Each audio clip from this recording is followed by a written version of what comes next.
It began in the darkest winter Britain had known since the Middle Ages, 1940–1941. London shuddered under nightly bombardment, not romantic air raid sirens and stiff upper lip nostalgia, but real fear.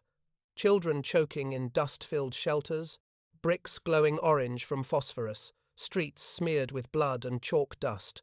Coventry smouldered. Liverpool wept. Southampton bled. Every dawn brought ashes and the smell of burned timber drifting across the Thames like funeral incense. In those days, Britain measured aluminium the way a starving man measured crumbs. Fighters drank metal, bombers swallowed it whole, and the treasury of a small island could not keep pace with an empire bent on mechanized annihilation. The British Air Ministry scribbled frantic memos: conserve alloys, prioritize Spitfires, steel supply at crisis level. Factories trembled from bomb bursts, workers slept in their clothes, and the roar of Rolls-Royce Merlins forging the future echoed, beneath a sky bruised purple with smoke. Into this crucible stepped Geoffrey de Havilland, lean, quiet, eyes bright with stubborn genius. He did not bow to desperation, he defied it. While Britain's air chiefs begged for more Hurricanes and Spitfires, carved from aluminum like silver knives, de Havilland whispered what seemed lunacy: a wooden warplane. Not a curiosity, not a trainer, a frontline combat aircraft carved from spruce, birch, and balsa. A fuselage like fine furniture, wings like polished cabinetry. Furniture to fight Messerschmitts, chairs and glue to challenge steel and cannon. When he presented it, a silence fell heavy in committee rooms. One commander scoffed aloud, "Wood? What are we, medieval bowyers?"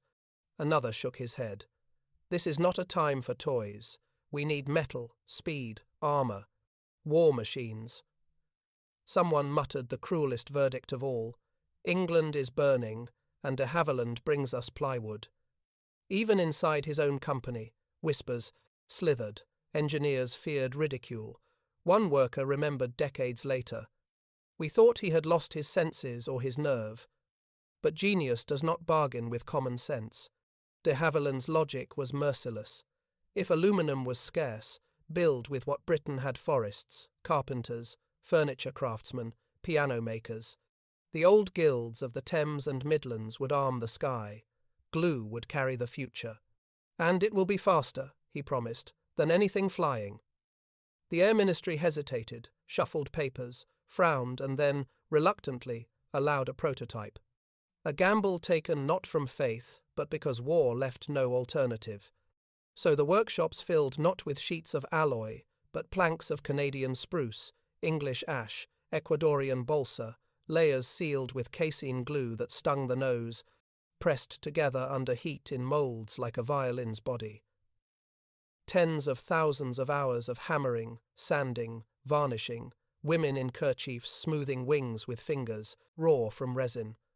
Master cabinet makers bending wood the way craftsmen once shaped cathedral pews. The air stank of sawdust and innovation. Factories hummed, not like steel mills, but like vast hives, a swarm of bees labouring to build a miracle. By the time the prototype rolled onto the field at Hatfield, she did not look like a joke. She looked like a predator carved from amber, smooth, gleaming, sinuous. Engines mounted like clenched fists beneath wide, slender wings. The press called her the de Havilland DH-98. Pilots called her the Mosquito. She lifted from the earth on her first flight like she had always belonged to the air. No rattling, no shuddering, a quiet acceleration, a confident climb. The test pilot later confessed he laughed inside his oxygen mask, not from comedy but shock. The instruments showed a truth more astonishing than hope. This wooden machine was faster than the Spitfire. The laughter in boardrooms stopped. At Luftwaffe headquarters, first reports were dismissed. Propaganda officers smirked in smoky rooms.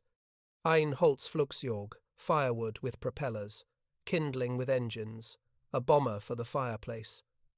German cartoonists drew British pilots riding flying rocking chairs.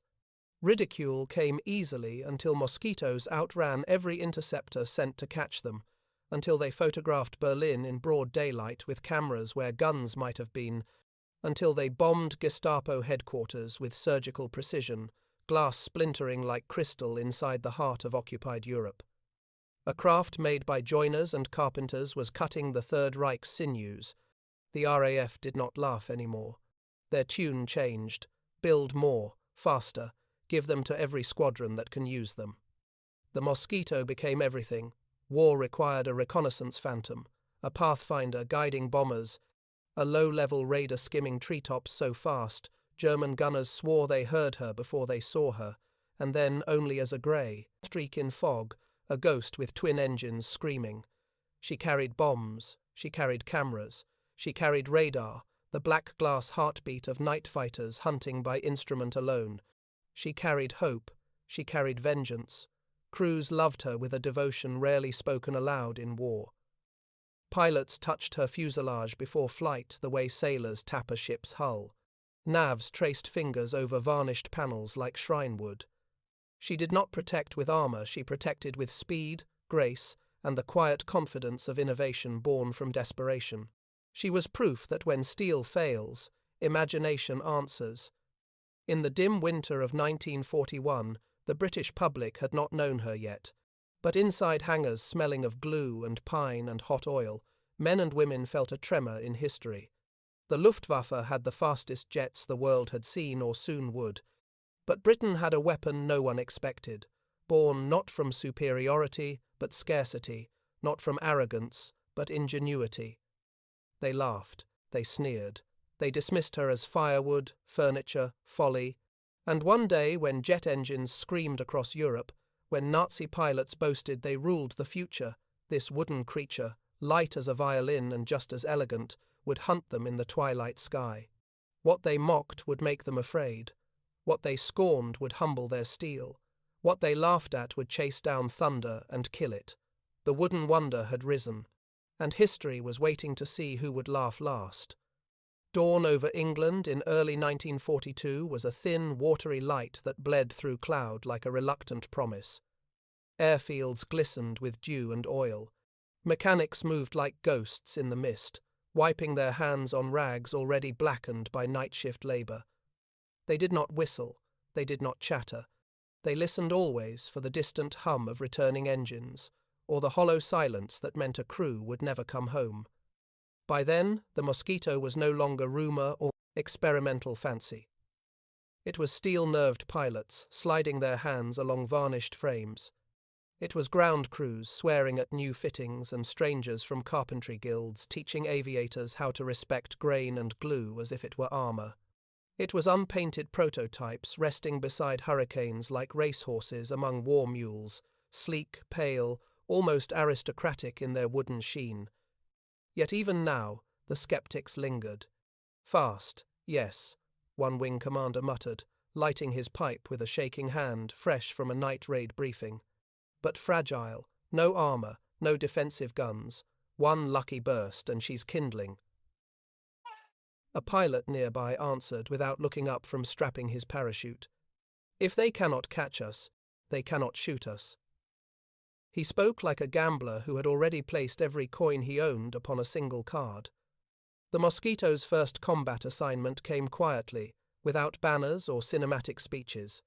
A reconnaissance run deep into enemy territory. Berlin itself would be photographed, as brazen as a burglar strolling past a sleeping king. Intelligence officers unrolled maps, fingers tracing routes through flak belts and fighter patrols. The pilot, Flight Lieutenant Ted Sismore, stood silent as orders fell like lead coins. Altitude, 30,000 feet. Speed, maximum sustainable.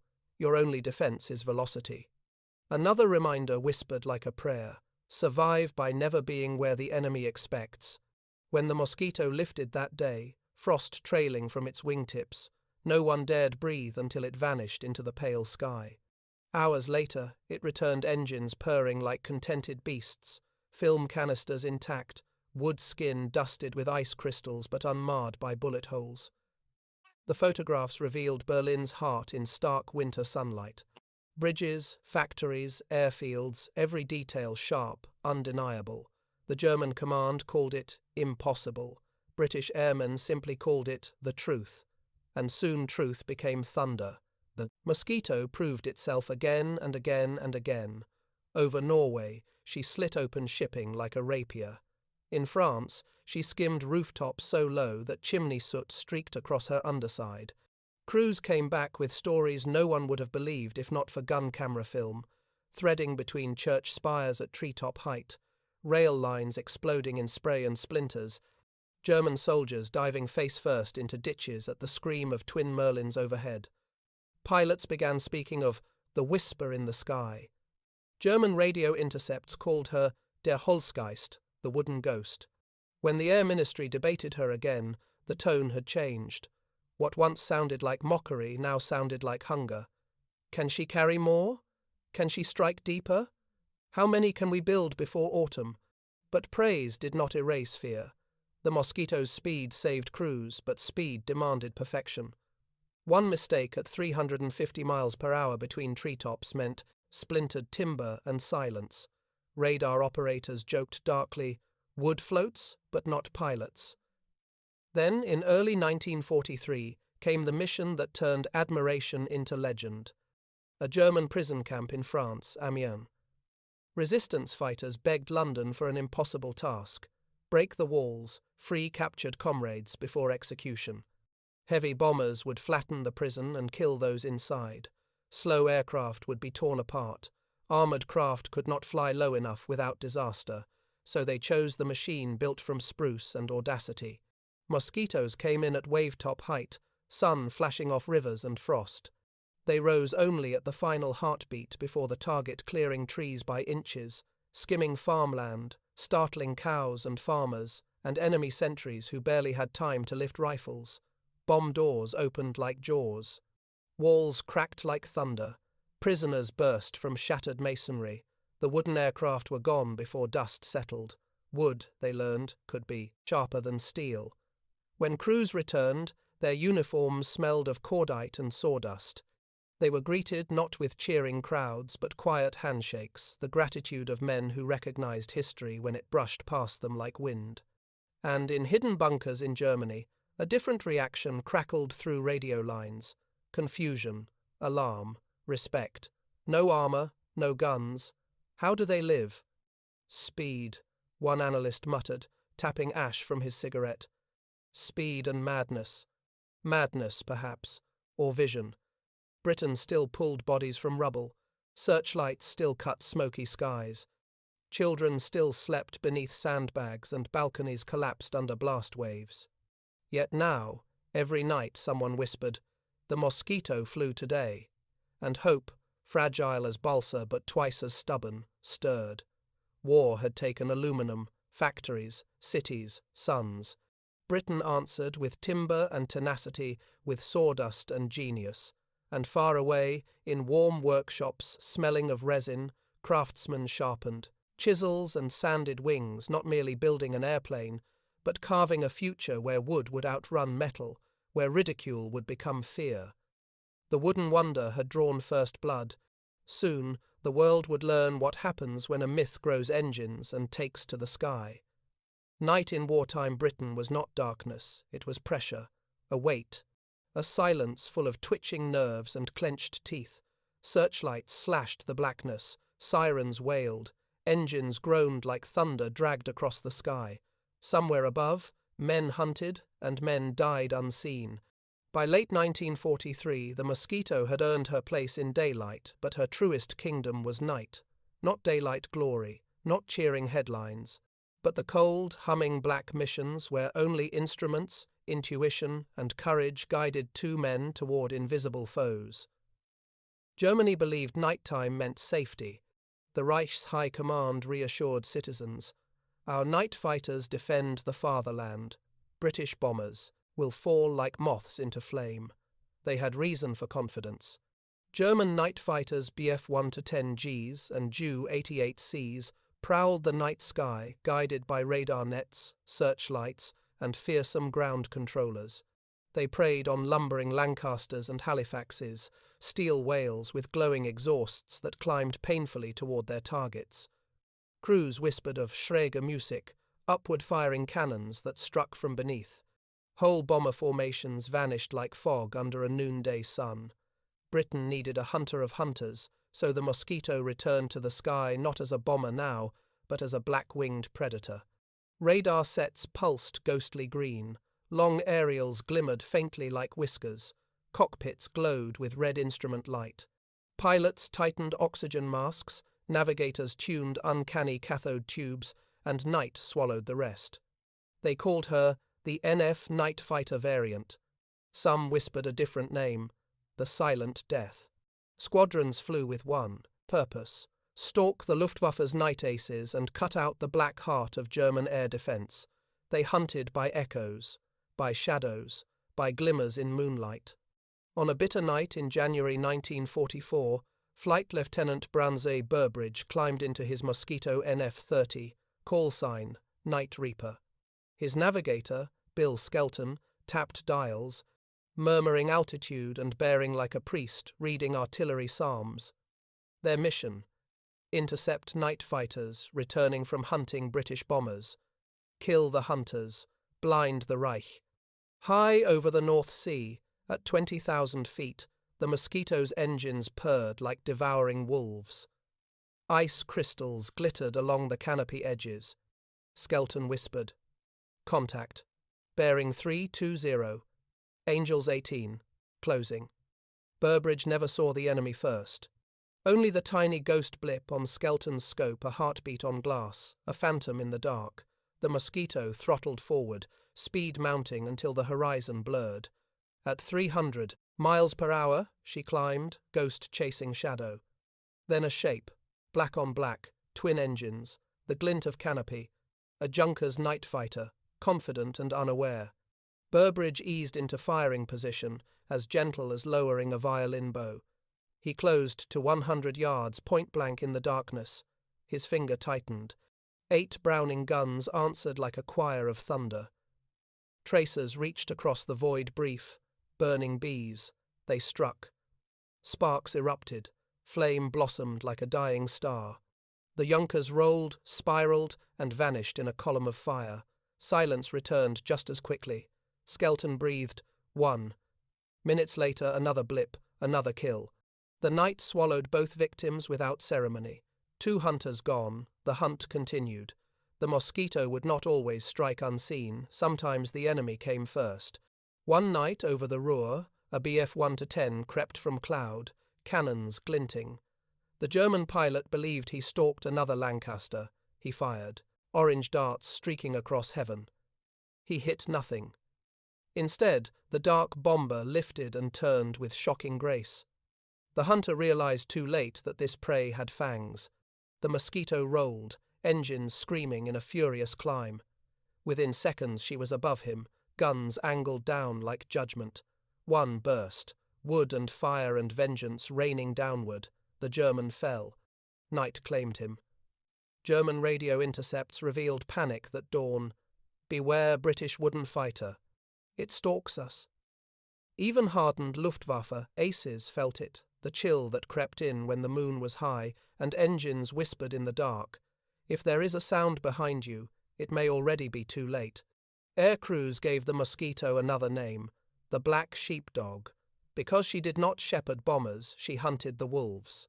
Through 1943 and 44, night fighter Mosquitoes dismantled the Reich's nocturnal guardians. Squadron logs filled with terse, deadly notes, intercepted at 200 feet, destroyed. Twin-engine enemy, no parachutes.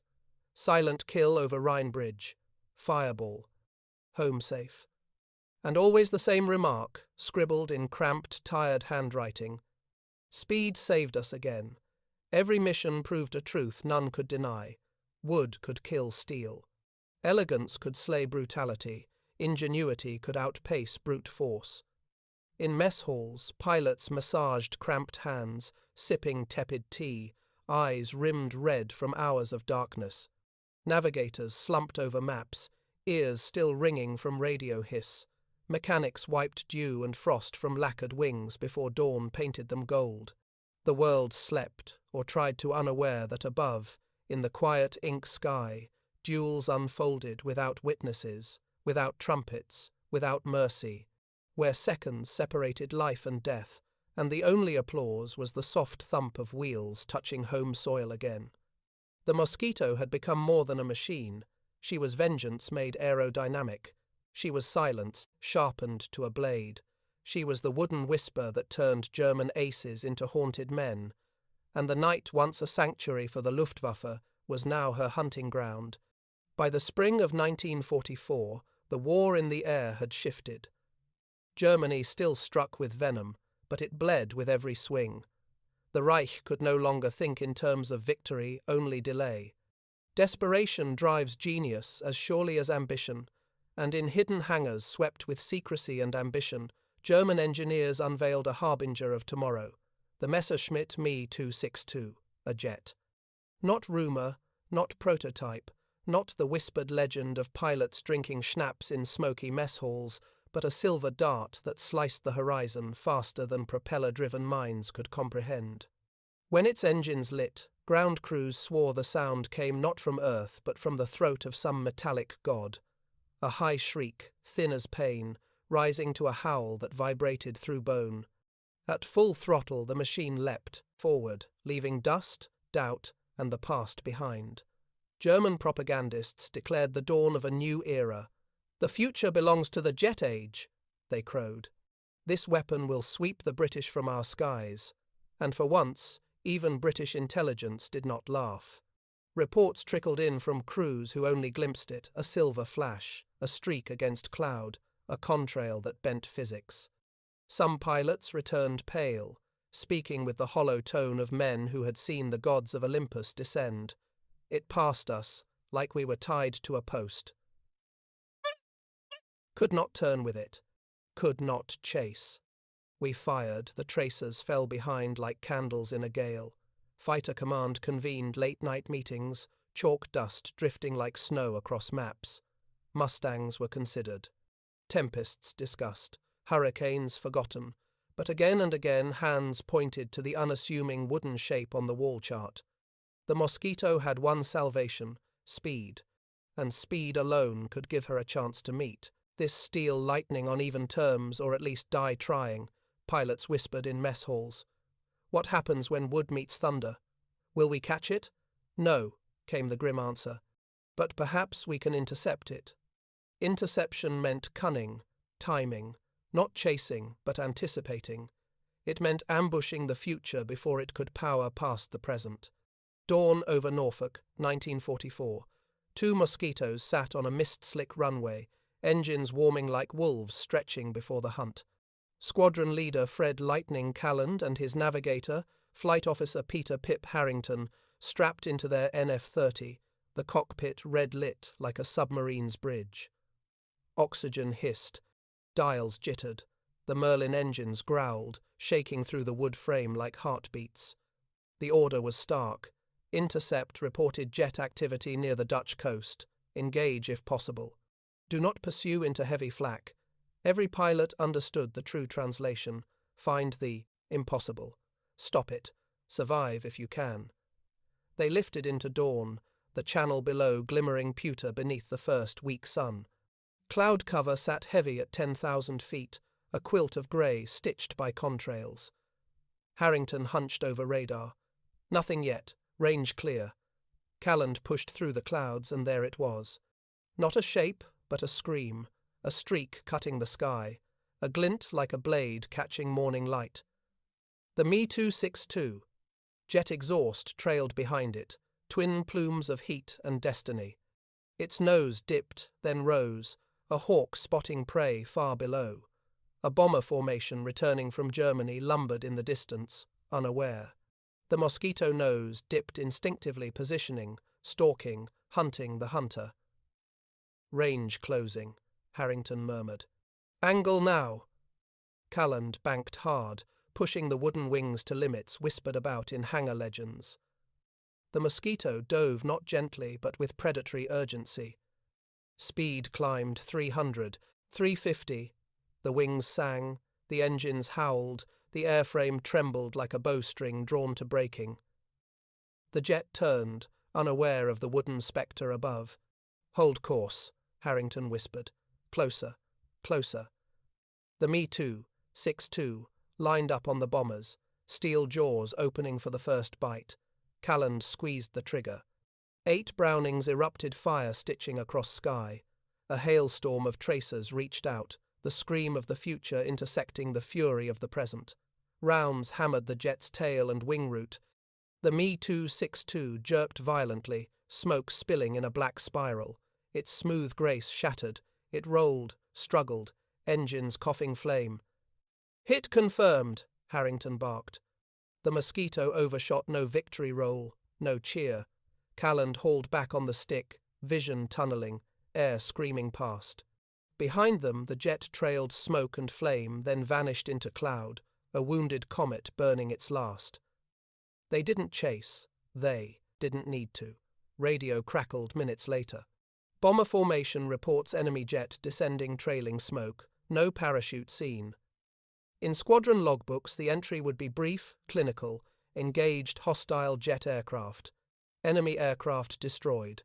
But pilots in nearby hangars exchanged wide-eyed glances. The wooden airplane had done the unthinkable. It had bled the future. Word spread like fire. Not through newspapers or polished RAF press statements, but whispered in mess halls, passed between ground crews, murmured in briefing rooms. They caught one. Balsa and Spruce brought down the Reichsmiracle. Wood clipped the wings of steel.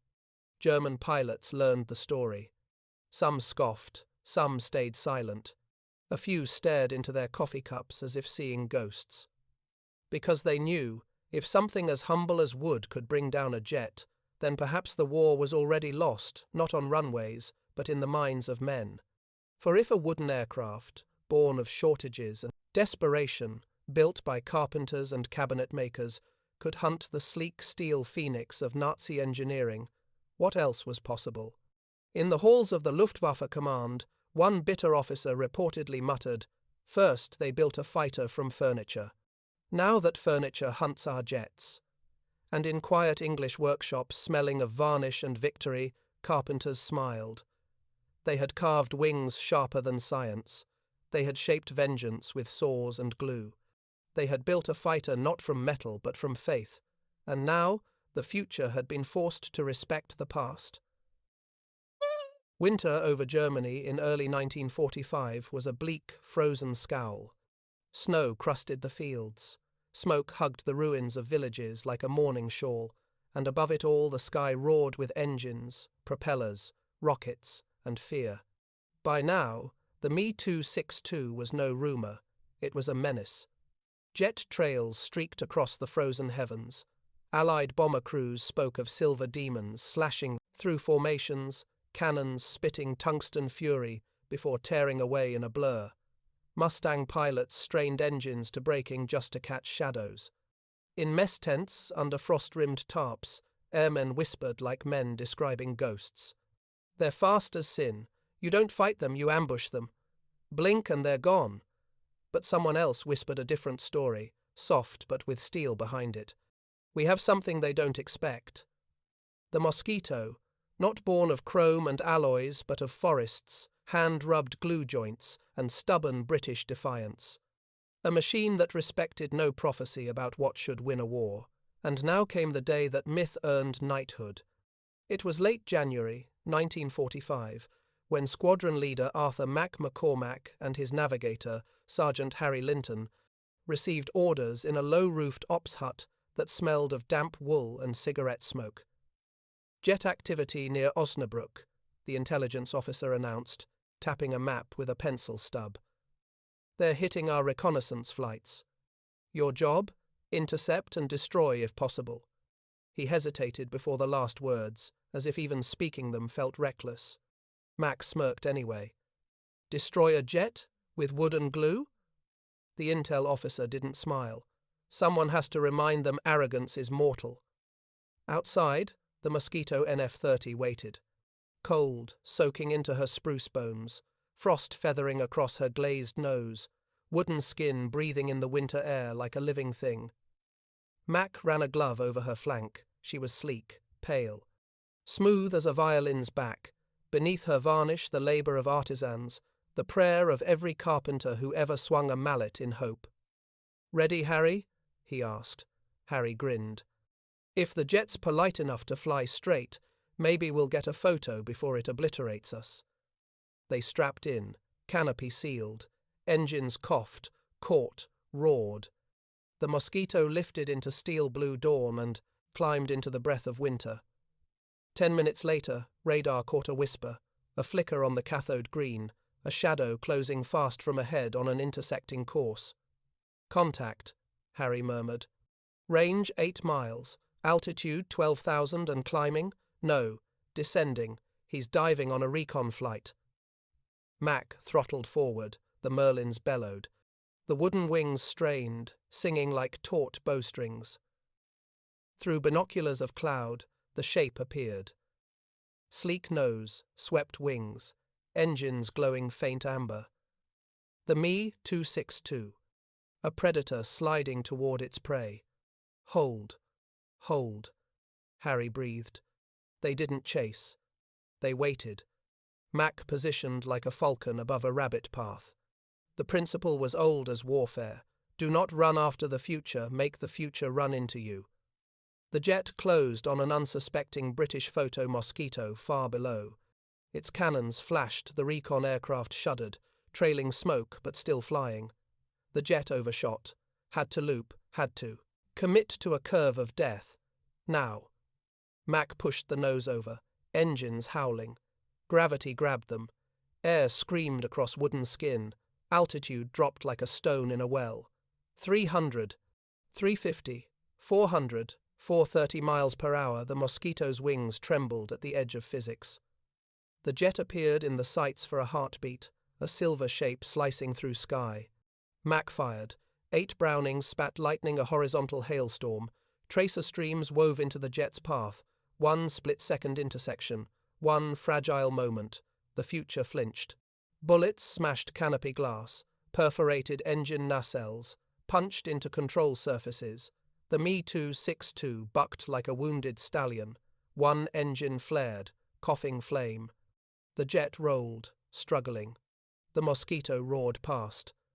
Mac didn't chase, he climbed, turning back to strike again. But there was no need. The jet was descending in a long, smoking arc. Not a dive, a limp, a fatal sag downward, like a bird, whose wing had been shattered by stone. A flash, an orange bloom on snow. A dark column rising into a sky already sickened by smoke. Harry exhaled slowly. God, we knocked down a jet. Mac stared forward, voice calm. No, a Mosquito knocked down a jet. They did not cheer. There was only a quiet hum, the sound of wood, engines, and mortal men outracing destiny. When they landed, the ground crew surrounded them, disbelieving. You got it? With this? How in God's name? Mac simply patted the fuselage again, the polished skin of wood and glue and human faith. She may be made of timber, he said, but so was the longbow, and that broke many a night.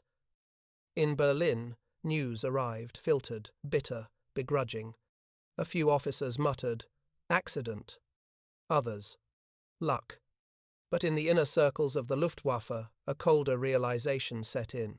If wood could kill steel, if the past could swat the future from the air, if a machine built by calm carpenters could humble jet-borne arrogance, then perhaps the Third Reich's fate was sealed not by force alone, but by imagination.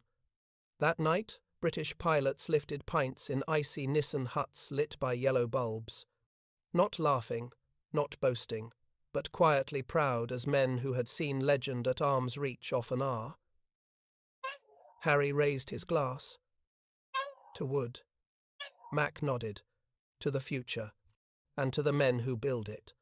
And somewhere, across freezing forests and silent German roads, carpenters slept unaware that their chisels, clamps, and glue had helped drag a jet from the sky. For wars are not won only by bullets or by steel, but by ideas, by stubbornness, by believing in the impossible when logic sneers.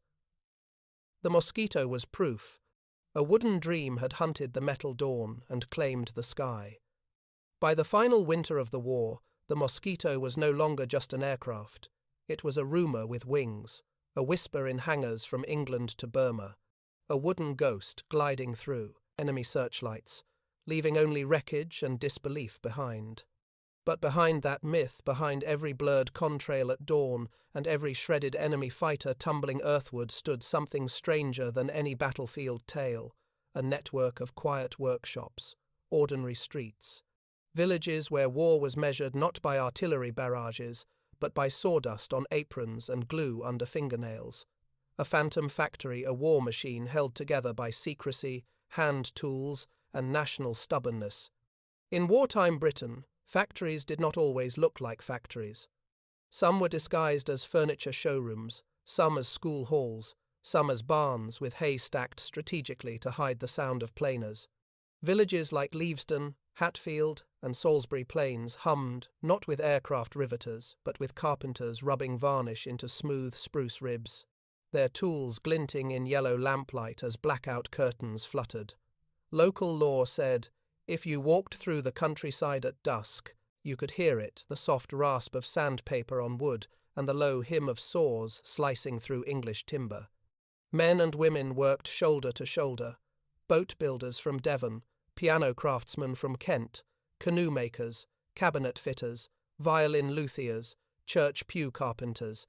80 factories fed parts into the Mosquito program. Thousands of homes built wing spars on kitchen tables. Whole aircraft sections rode on horse-drawn carts, hidden under tarpaulins and hay bales. They were not just building a plane, they were hiding one from the world. Every overnight shift smelled the same: cold wood, warm glue, tea brewing on hot plates beside lathes. A sign sat on one workshop door, handwritten in chalk: loose lips break wings. One evening, shortly after the first Mosquito jet interception report circulated unofficially, whispered, never stamped or filed, a BBC journalist visited a woodworking plant in Hertfordshire under armed guard. He expected heroic steel presses, industrial thunder, riveters sparking like fireworks. Instead he found cord banks stacked like church pew blanks, sawdust curling in golden drifts, young women shaping fairing blocks with hand planes, old craftsmen tapping joints and muttering, tighter, no play allowed. A boy sweeping chips as though clearing snow from holy ground. Nothing gleamed. Nothing roared. No one shouted above machinery. This was war made with silence and patience. The journalist watched as a master carpenter slid a hand over a laminated spar. Nonchalant, tender, even. "This will fly at 400 miles per hour?" the reporter asked in disbelief. The carpenter did not look up. "Aye? Tap tap on the joint? It will outrun anything the Boche have." "And if it is hit?" The carpenter paused, then leaned in, voice low. "If a German round hits steel, it shatters one piece. When it hits wood, it must tear every fibre from every grain. Strength is in the weave." Smiled a tired smile. Nature has been designing armour longer than man. In Berlin, the Mosquito's construction remained a puzzle, an irritant to Nazi pride. Interrogated German engineers complained, "Spruce and glue, glue, and yet it dives faster than our fighters." One Luftwaffe colonel, reviewing gun camera film of a Mosquito outrunning a jet, hissed through clenched teeth, "If they had the aluminum we have, we should never see them." But Britain did not have the aluminum. She had forests, she had toolmakers and boatwrights. She had women who could sew linen skins as precisely as any tailor sewing officer uniforms. She had boys who could true wing ribs by touch. And she had stubbornness, the most strategic resource of all. In an era where engineers worshipped metal, Britain had bet on trees and human hands. And every time a Mosquito returned home, smoking, riddled, wings splintered but still flying, the ground crews knew wood was not weakness. It was defiance. One bitter February night, a courier brought a message to a country workshop near Hatfield. Not from generals, not from ministers, but from a Mosquito crew. It was brief, scrawled on torn mission paper, still smudged with cockpit oil. "You built her. We brought her home. She outran the jet. She saved our lives. Thank you." Below, A second line in shaky writing, likely from the navigator. More glue where the wing root meets fuselage. Heavy G today. But she held. Bless your hands. They pinned it to the workshop wall. No one spoke. A few workers wiped at eyes they claimed were irritated by sawdust. Then someone picked up a chisel. Someone else, sandpaper. The sawdust anthem resumed. Meanwhile, German intelligence analysts asked each other in dim rooms, thick with cigarette smoke, why wood? Why balsa? Why this madness? One man, an aging engine designer, exhausted and defeated, answered, because they could, and because we never imagined they would. Above, the ruins of war. The Mosquito proved a truth older than aviation. Weapons are not forged from materials alone, but from imagination, courage, and the hands of ordinary people who refuse to surrender. In a dusty churchyard near Hertfordshire today stands no statue of those workers, no shining memorial, only oaks and elms rising tall, as if nature herself remembers. But in yellowing RAF logbooks, beneath crisp ink and official stamps, one line recurs in pilot handwriting like a recurring miracle. Aircraft damaged, returned safely, not by armor, not by luck, but because thousands of unknown hands shaped a war-winning ghost from wood. And sometimes when wind sighs through British forests, one could almost believe the trees themselves still whisper, "We flew." March 1945. Germany staggered like a boxer past the 13th round, bleeding, bruised, but still swinging at shadows. Jets screamed over collapsing cities. Searchlights probed the sky like fingers clawing for a miracle. And somewhere over the Ruhr, a single Mosquito climbed into moonlight. Flight Lieutenant James Hawker Hale and his navigator, Sergeant William Bill Ames, flew an NF-30 night fighter variant, belly packed with radar and nerve. Their mission, interdict Luftwaffe jet activity near the Rhine crossings. Intelligence believed Germany would throw her last teeth at Allied bridges. Hawker tapped the instrument panel with a gloved knuckle. "If the war ends next month, Bill, let's make sure it remembers us fondly." Bill smirked beneath his oxygen mask. "Fondly? I'd settle for accurately." Outside, the night was a cathedral of frost and silence. The only sound was the rumble of twin merlins and the occasional creak of wooden spars under stress. Nature's quiet craft, gliding above a continent on fire. Far below, anti-aircraft bursts blossomed like hellflowers above rail yards and ammunition depots. The Mosquito ghosted past, unseen. "Contact," Bill whispered suddenly. Radar pulse spiked on the scope. "Single aircraft, high speed, Vector 080, Angels 24. Hawker tightened his harness. "A jet?" "Speed suggests so, and he's hunting. We're between him and the bridges." Hawker's pulse slowed, not from fear, but from decision. They would not chase. They would intersect, wood against wonder, instinct against theory, present against prophecy. He throttled forward, nose rising toward the stars. The German pilot, Oberleutnant Klaus Mertens of Jagdgeschwader 7, believed this would be an easy kill. The Me-262's controls were smooth beneath his gloved hands. Jet turbines whined behind him, hungry. The night below glittered with fire like coal under wind. "Engage bridge sector. Surprise attack." Surprise was certain. Jets were ghosts of a different breed, shimmering apparitions that outraced sound itself. Even German command could not help, whispering with something like awe, "We have machines from the future." But even the future has blind spots. Bill watched the blip close. "He's fast. If he passes us, he won't," Hawker said. He dipped the nose, letting gravity feed speed. The Mosquito answered like a living thing, wood flexing, glue holding, wings singing in the strain. Two worlds converged. The jet appeared first as a silver smear against the stars, then a shape, smooth and predatory, as if the night birthed a falcon forged of chrome and arrogance. Bill's voice was barely a breath. "There he is." Hawker did not speak. He moved. The Mosquito slid across the jet's path, silent and deliberate like a wolf pacing just before the lunge. The jet pilot never saw the danger. He was hunting bridges, not phantoms. Cross. Target. Now. Hawker squeezed the trigger. 8 Brownings erupted with a roar that shattered the night. Tracers burned across the void like thrown spears of fire. The Me-262 lurched, sparks streaming, right engine erupting in orange blossom flame. The jet rolled violently, pilot fighting physics and fate at once. Then silence. Not literal, the Merlin engines still drummed, but spiritual. That suspended moment where death has spoken, and the world waits to see if ego will obey. The jet spiraled down through cloud, a falling star, bleeding fuel and regret. "Confirm hit," Bill whispered. "He's finished." Hawker exhaled. "Let's go home." He banked the Mosquito toward the west, toward safety and dawn and tea boiled on metal flasks in muddy briefing huts.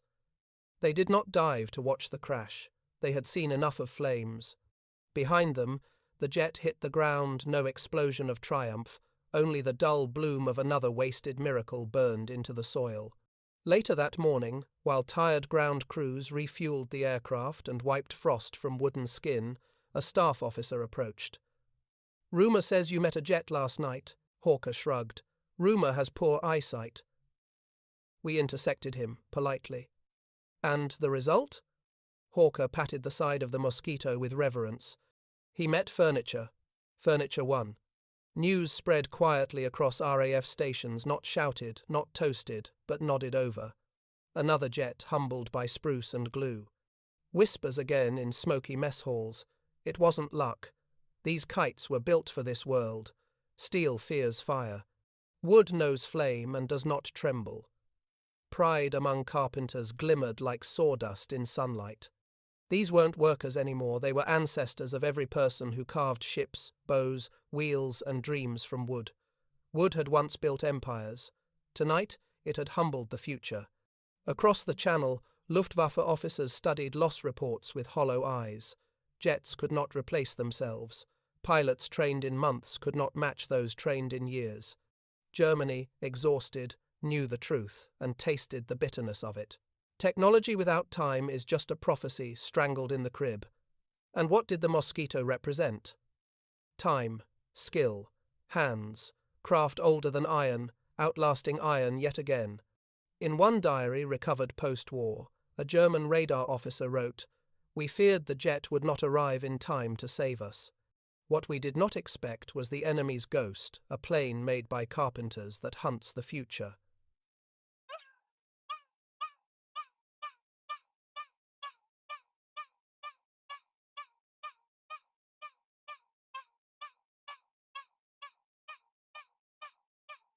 That night, Hawker and Bill sat outside their Nissan hut under a fog-soft moon. Steam curled, engines cooled in silence across the field. A Mosquito rested, wings glimmering under frost like the back of a sleeping swan. Bill lifted his tea. To the future, and to those who believed wood could outrun it. Hawker clinked his cup. To the men who build and the men who dare.